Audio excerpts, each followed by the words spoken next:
구원의 홈즈 듣고 읽는 예배 두 번째 시간.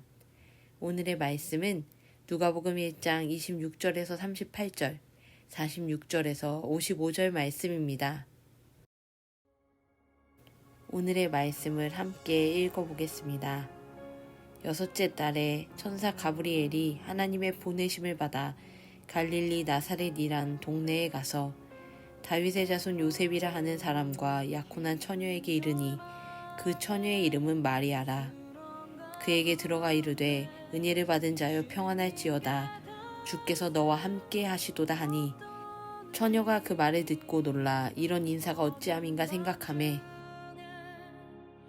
천사가 이르되 마리아여 무서워하지 말라. 내가 하나님께 은혜를 입었느니라. 보라 내가 잉태하여 아들을 낳으리니 그 이름을 예수라 하라. 그가 큰 자가 되고 지극히 높으신 이의 아들이라 일컬어질 것이요 주 하나님께서 그 조상 다윗의 왕위를 그에게 주시리니 영원히 야곱의 집을 왕으로 다스리실 것이며 그 나라가 무궁하리라. 마리아가 천사에게 말하되 나는 남자를 알지 못하니 어찌 이 일이 있으리이까. 천사가 대답하여 이르되 성령이 내게 임하시고 지극히 높으신 이의 능력이 너를 덮으시리니 이러므로 나실 바 거룩한 이는 하나님의 아들이라 일컬어지리라. 보라 내 친족 엘리사벳도 늙어서 아들을 배었느니라. 본래 임신하지 못한다고 알려진 이가 이미 6달이 되었나니 대저 하나님의 모든 말씀은 능하지 못하심이 없느니라. 마리아가 이르되 주의 여종이 오니 말씀대로 내게 이루어지이다 하매 천사가 떠나가니라. 46절에서 50절 말씀도 함께 읽어보겠습니다. 마리아가 이르되 내 영혼이 주를 찬양하며 내 마음이 하나님 내 구주를 기뻐하였음은 그의 여종의 비천함을 돌보셨음이라. 보라 이제 후로는 만세에 나를 복이 있다 일컬으리로다. 능하신 이가 큰 일을 내게 행하셨으니 그 이름이 거룩하시며 긍휼하심이 두려워하는 자에게 대대로 이르는도다. 이번 주의 본문은 가브리엘 천사가 마리아에게 찾아온 이야기입니다. 가브리엘 천사는 하나님의 말씀을 마리아에게 전하기 위해 왔습니다. 그리고 그가 전한 소식은 그녀가 예수라 불린 하나님의 아들을 낳게 될 것이라는 소식이었습니다. 우리는 지난주에 예수님의 족보에 대한 말씀을 보았습니다. 유대인의 조상이었던 아브라함을 시작으로 위대한 왕 다윗을 거쳐 이 땅을 구원할 메시아로 오신 예수님. 하나님은 이 모든 일들을 오래전 약속하셨고 그 일을 이루시기 위해 마리아에게 찾아와 말씀하신 것입니다. 마리아는 가브리엘에게 묻습니다. 처녀가 어떻게 아이를 가질 수 있나요? 라고 말입니다. 그 당시 처녀가 임신을 한다는 것은 목숨이 걸린 문제였습니다. 사람들의 손가락질 뿐만 아니라 또한 정혼한 상대인 요셉에게 버림받을 뿐만 아니라 가문의 명예를 더럽혔다는 죄로 돌에 맞아 죽임을 당할 수 있는 상황이었던 것입니다. 그러나 가브리엘은 그녀에게 이렇게 말합니다. 지극히 높으신 이의 능력이 너를 덮으리니 이러므로 나실 바 거룩한 이는 하나님의 아들이라 일컬어지리라 라고 말입니다. 마리아는 모든 능력이 되시며 지극히 높으신 하나님께서 그녀를 위로하시고 일으키시는 순간 자신에게 찾아오신 하나님의 긍휼하심과 사랑을 경험하게 됩니다. 우리가 상상할 수 없는 방법으로 누구도 인정하지 않는 낮고 천한 땅에서 연약한 자를 통하여 하나님의 아들이 탄생하게 되는 것입니다. 마리아는 자신의 지식과 경험으로는 도저히 이해할 수 없는 상황이었지만 이해를 넘어서 두려움으로 가득 차는 그 순간에도 전능하신 하나님의 능력으로 또한 자신을 긍휼히 살피시는 하나님의 사랑으로 인해 믿음으로 나아가며 찬양했습니다.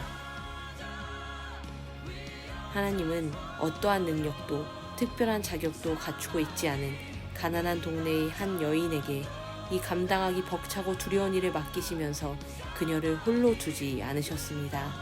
그녀와 함께 하셨습니다. 이 여행 가운데 함께 하시며 인도하시고 이끌어주시는 신실하신 사랑을 나타내셨습니다.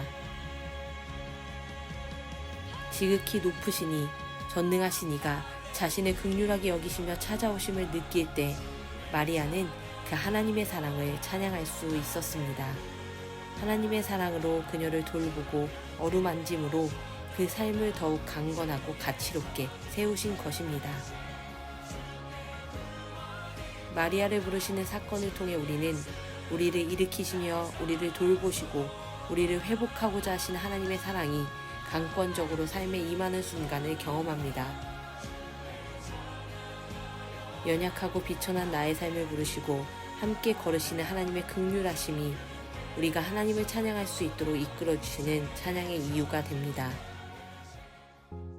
우리 이 시간 함께 기도하겠습니다.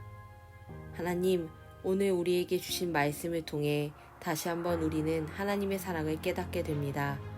마리아가 두려움 가운데서 하나님께서 맡기신 일들을 감당하기에 벅차할 때에도 하나님은 그녀를 일으키시며 함께 하심으로 하나님의 신실하신 사랑을 느끼게 하셨습니다. 마리아의 믿음이 하나님의 말씀에 순종할 수 있도록 이끌어준 것이 아니라 하나님의 사랑이 마리아를 순종의 길로 이끌어 가셨음을 깨닫게 됩니다. 하나님, 우리도 연약합니다. 우리도 순종하기가 어렵습니다. 하나님, 우리의 삶에 많은 어려움과 고민이 있지만 하나님께서 우리에게 찾아오시는 그 사랑을 힘입어서 우리도 마리아와 같이 믿음으로 한 걸음 한 걸음 나아갈 수 있도록 도와주시옵소서. 하나님의 긍휼하신 사랑이 우리에게 임할 때에 나는 부족하지만 하나님의 사랑이 너무나도 아름답고 감사하기 때문에 우리가 찬양할 수 있음을 고백합니다.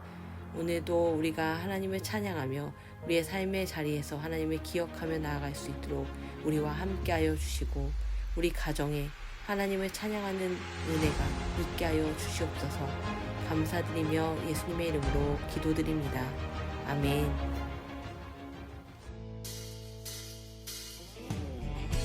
생각해보기 시간입니다.